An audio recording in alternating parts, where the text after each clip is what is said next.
السلام علیکم. پرون د پاکستان په پلازمینه د پاکستان په کیپټل ښار هغه ښار کې چې د پاکستان لوی لوی پالیټیشنز، سیاستپوهان، بیوروکریټس، آرمی آفیسرز، پرایم منسټر، د پاکستان لوی لوی چیف جسټسز وغیره وغیره لایرز، هغه خلک په دغه ښار کې میشت دي او د پاکستان حکومتي چارواکي لوی لوی اعلی چارواکي چې دي هغه د پاکستان په اسلام آباد ښار میشت دي. د پاکستان ریپرزنټیشن د پاکستان ټول حکومتي پولیټیکل سیستم چې دی هغه د ښار نه لیډ کیږي او د پاکستان کیپټل سټي اسلام آباد دی. پرون د جمعې په ورځ چې په اسلام آباد کې کومه حمله شوې ده، یعنې کوم ځانمرګی برید چې شوی دی او د هغې په نتیجه کې 32 کسان وژل شوي دي.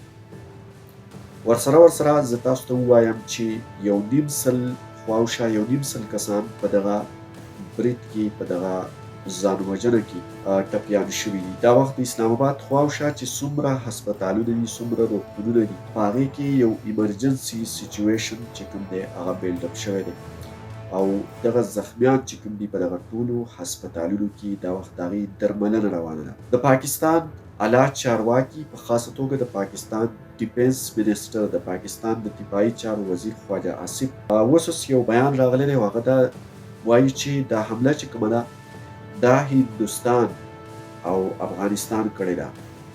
یعنې دغه ترهګر چې کوم وو، دغه بریدګر چې کوم وو، چې کوم دوه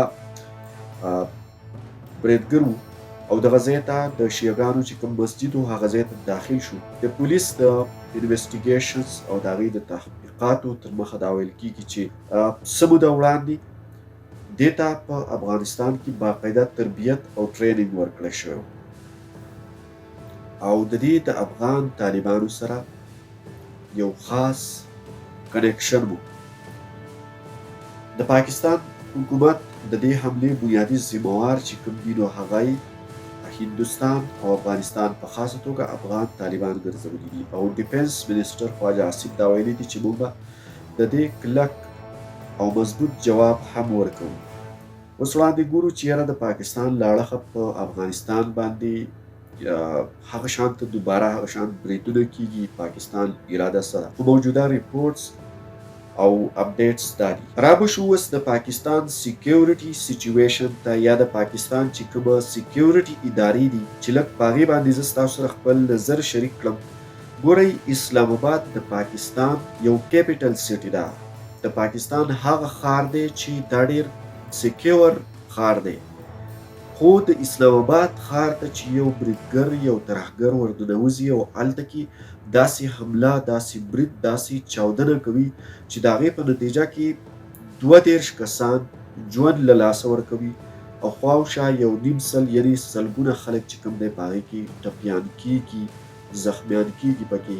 نو دا موږ ته دا یو حقیقت، دا سیچویشن ښایي چې د پاکستان سیکیورټي فورسز چې څومره ادارې دي، په خاصه توګه د پاکستان پولیس، د پاکستان آرمی، د پاکستان انټیلیجنس، هغه په دې وخت کې انتهایی ناکامه دي او ناکامه ځکه دي چې د پاکستان کیپټل ټریټري دا وخت هم د ترهګرۍ نه او د دهشتګردۍ نه بچ کېږي. هلته کې هم ځانمرګي برید کېږي. نو دا یو ریالټي او دا یو پروف او دا یو دلیل زموږ په وړاندې مخې ته راځي چې یاره د پاکستان سیکیورټي فورسز ادارې، د پاکستان ملیټري څومره حده پورې دا وخت د پاکستان په پروټیکشن کې، د پاکستان په څوکۍ کې، یا د پاکستان د امن د برقرار او مینټین ساتلو لپاره تر څومره حده پورې کامیاب دي او تر څومره حده پورې ناکامه دي.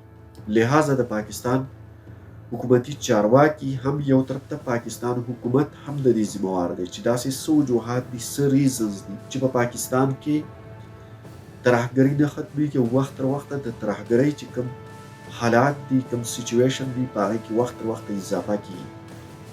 په تېر کال کې، په 2015 کال کې په خیبر پښتونخوا کې تر ټولو زیات حملې یا بریدونه شوي دي او په هغې کې ډېر زیات خلک متاثره شوي هم دي او ډېرو خلکو، سوونو خلکو ژوند له لاسه ورکړی دی.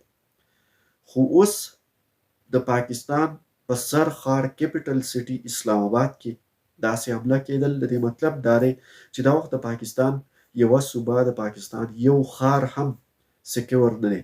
لہذا د پاکستان حکومت له د پاکستان سیکیورټي فورسز ادارو له او په خاصه توګه د پاکستان ملیټري او آرمي له دا پکار دي چې هغه د ترهګرۍ پر ضد داسې اقدامات داسې ګامونه پورته کړي چې د دې مخنیوی وشي او په ملک کې امن برقرار شي.